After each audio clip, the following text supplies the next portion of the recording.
I am Phil Harper from Alchemy VR, and I'm here to talk. No, I'm here to talk about VR. Okay. I spoke about 360 video, and I'm here also to look at what's going on, because you only have to kind of take your finger off the pulse for a month or 2 months or 3 months, and all of a sudden you're like a browning banana. So it's really important that we stay in touch with what everybody's doing. You were very early in your announcement of quite a big budget David Attenborough VR production. Where are you at with that now? Oh, it's nearly there. That's the First Life project that we announced. It could be a couple more weeks for us to finish that off. I mean, we're in a strange situation that we don't have a deadline like you normally would for a broadcast production. We don't have a slot on television to fill or anything like that. So we have that luxury of being able to finesse and reinvestigate and look at things in a different way and so on. But it's not far away now.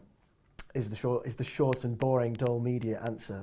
We don't have a set date for when it's going to get released, or when or how, just yet. Well, the how's interesting, isn't it? So Yeah. because you guys doing this sort of to future-proof yourself as a way, or one day there will be this platform available. I mean, Interestingly, YouTube have announced, because it's a 360 production, isn't it? Pretty much, yes. YouTube have announced this platform now. Little Star, another company that are looking for production. So you're looking to offer this as a paid product, or?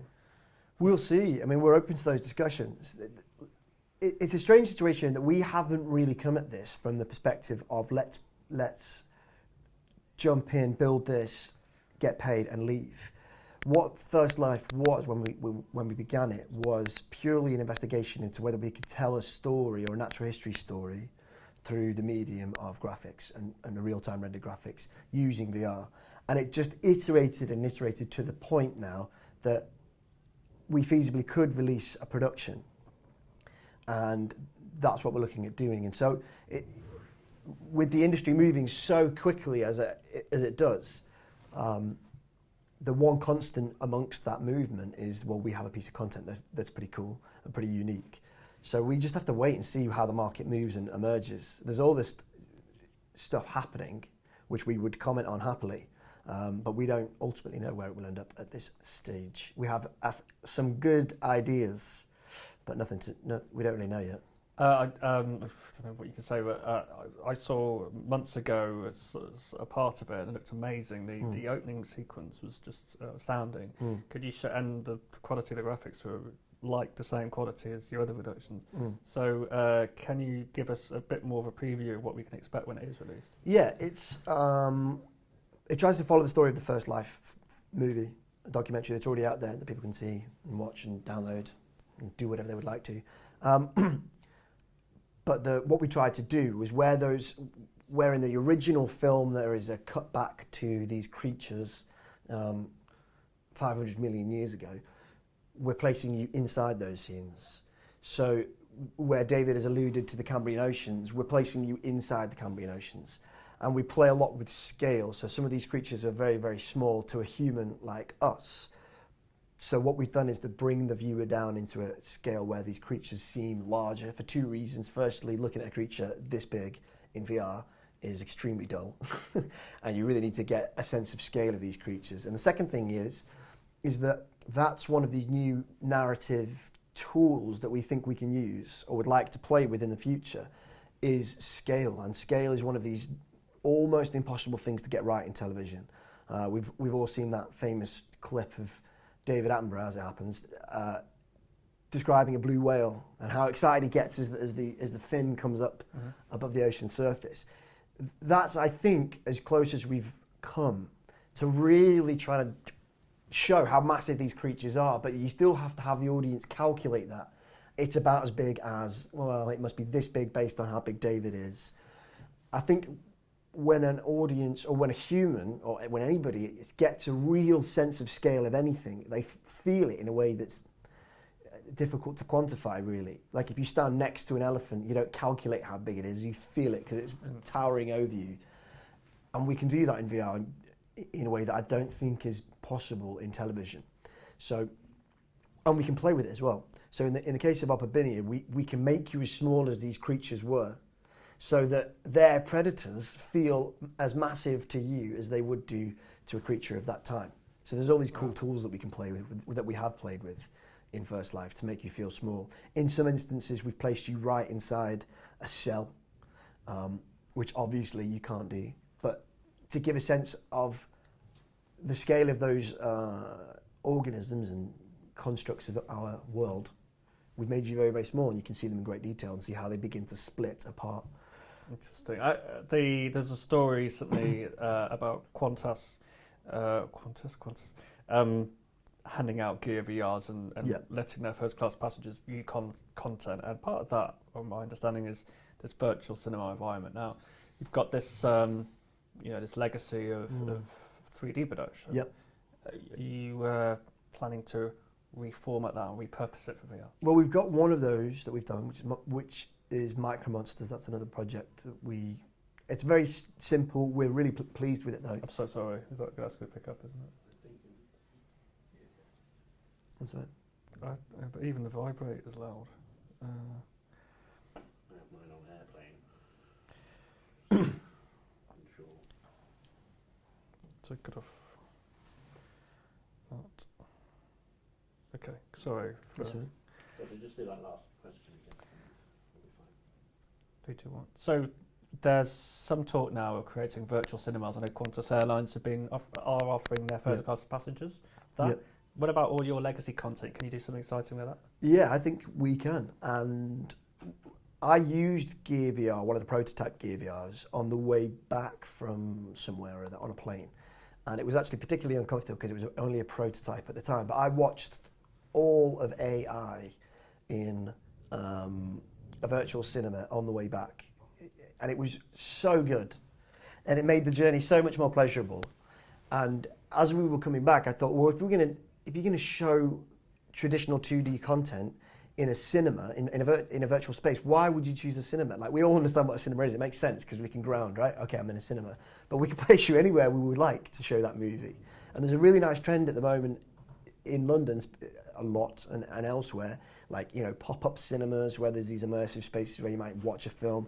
There's secret cinema where you immerse the viewer in the world of Back to the Future or something like that. So that's what we thought maybe we could do the same with our 3D content. The added benefit to that is that we have 3D and we can watch really good 3D content inside a VR world. So we're just looking at constructing an immersive experience that kind of gets you in the zone, gets you in the feeling of the film, gets you in that space that the film is about to take you to. And then you would sit and casually just watch this traditional 3D movie on a great big screen. And as simple and as straightforward as it is, as an experience, it's really nice because, as I said in the talk, we don't really ask much of you. Just place the headset on, you might float down a river and you feel small like an ant, and all of a sudden you come to a big screen and you can just sit and chill out and watch a movie. And so we envisage we will probably maybe is an awful phrase, isn't it? You want to cut that right out. But I'll carry on. Definitely maybe. We'll cut that. Maybe we would like to expand that world out, and as long as that doesn't feel contrived or silly, ultimately, it would be nice to have a growing world in which viewers can come through the door and continue to engage with this content more and more. So would that be Alchemy's own kind of effectively alluding to some almost kind of a space? A space, yeah. Okay. I think so. But that's all, it's kind of speculative at this point. Yeah. It's an idea. It would be nice. I don't know. Because we have to, one of your first questions was about the commercial nature of this industry and where is that? You can't really make those decisions now because no one has any idea how this will actually pan out commercially, whether or not that's a smart move or it's not. It just feels like it would be a lovely thing to do. Yeah. Okay, that's interesting. So, do you see that VR is such a common question, but it's such a relevant question that is going to replace your 3D activity? Our 3D activity. I don't know. I would say, is it going to replace it? It's a new way for people to engage with 3D. And that's exciting for a company like Atlantic and Colossus that make really good 3D productions. Is it going to replace the way that we do it? I wouldn't imagine so. Okay. It's just a new way to watch it. Now, we can announce a purely VR project, perhaps, that's a narrative that's built specifically for VR, where we've not retrofitted some older 3D production. I don't think that will ever replace 3D filmmaking or 2D filmmaking, for that matter. But a company, sorry, come on. It's kind of like asking whether music would replace theatre or whether art would replace football. Like they're just completely different things. There will always be a market for 2D linear content. The same for 3D, and most definitely in IMAX cinemas and at home as well. And there will be a market for VR content too. I just think they're just different. Okay. I was asked for a question now. What was the question? Is there a way to eliminate the sound of children? That's the question. That's the question. Not that isn't the question. But yeah. So this is. I talk to people all the time. Are we going to set up a VR production company, or we're going to change our company to become a VR production company? So before you did this, you were effectively a factual. Very high-end stuff, big budget stuff, that you've now suddenly made, from what I understand, will be a very good, I'm not trying to be flattering, I've seen the start of it, a very good VR production. So do you think that there's a danger of a lot of companies popping up and rushing into VR without the actual infrastructure in place and the storytelling in place? I don't. Chance to say how great you are. Yeah, we are the best. I'm not particularly worried about it. I think there's a danger that if people see bad VR, they'll recoil away from it, and we want to avoid that. I'm mostly interested in the really good stuff. I mean, I just saw Chris Milk's video for the first time. Is that on the new app, the VR SE? Yeah, I saw it. Someone had installed it on one of the devices, and there's so much going on. There's so much good stuff that it's actually impossible to look at it all. And I just thought, oh, right, this is that Chris Milk thing that I'd heard about. And it was brilliant. And you could look at that and think, oh, no. But that's really good. That's really, really good. And the more creative and brilliant people that come on board and engage with the medium, the better for everybody. Ultimately, this is not like the realms of one company or, we're going to carve out this huge chunk where it's just us. We need to raise the water in the harbour to raise all the boats, or whatever that phrase might well be. But in terms of, is there a danger that people see bad VR? Yes, there is. And I would hope or encourage everyone to not allow that to happen. And make sure that anything is, if it's someone's first experience, make sure it's really good. And yeah, that said, it's not easy to do it well. Yeah. And to do what we have done with First Life simply couldn't be done, I don't think, from a standing start. We've been able to use assets that cost a lot of money for the film production. We have a visual effects company to lean upon at any given time. We can staff that right up accordingly immediately. Yeah. So we have all the resources there. We're so well placed to be able to make these productions that it felt right that we should go ahead and do it. If we were just trying to do this ourselves, I just don't think we would have been able to do it at all. Well, last question is probably as pointless, really, if you could answer. But Sky and yourselves, because just to explain, there's Atlantic Productions, and you have Colossus Productions, which is a stereoscopic specialist, and then you've got Alchemy, which is a VR specialist. But the head ultimately is Atlantic Productions. History with working a lot with Sky, premiering Sky 3D Productions. Sky are looking into 360 a lot with their relationship with Jaunt. Yes. Are you collaborating with Sky on potential bonus content for your future 2D regular documentaries? We are no is the short answer at the moment, but I don't know whether you should put that out. I don't know. That might sound like you're definitely not. You just don't know. You're just not at the moment. We're having conversations with a lot of people, and we're at this point where the majority of the broadcasters that come through the door and the people who commission traditional TV productions often don't fully understand. Can I rephrase the question? Because I think I could just tailor it to your answer a bit more. Yeah. Okay. So cut that. Yeah. I'll get in trouble. You're trying to nail me to a cross, aren't you? So it's good that I'm speaking to you, because your sort of television, and even in your personal background, you're right? Television. ITN, yeah, exactly. Originally. And I am interested in the potential crossover and the link-ups and everything. Do you have any opinions on that, or are you engaged in conversations? What do the actual broadcasting industry think about this? Or is it there like a bit of fun at conferences like this? It's difficult to know, and you'd have to go and ask those people yourself. From what we've seen, it would be impossible for us as Alchemy or as any party that would be interested at all in VR to go to a broadcaster of any kind and say, we want to make a VR production, and they would just say, well, what is that? And then we say, oh, it's just this thing that's in our minds. We have to believe in the medium enough that we invest in it and say, okay, well, we've made this, and actually this is how you tell a story in this way, and this is how we open up a new audience, and this is how engaging and interesting it can be as part of a wider production. And you have to be very proactive in that regard. And so now, having announced a couple of things and worked on a couple of things, and we have all of these things that we're able to show people who come through the door, at least we don't publicly announce them just yet, we're seeing an interest starting to emerge pretty quickly. And a lot of so yes, we hear much, much more interest now than we had ever heard before. So stuff comes in specifically where people that want to talk about VR and figure it out. And it is, I think, as we see it emerge commercially, properly, those conversations will just move much quicker. We saw the same thing happen with apps.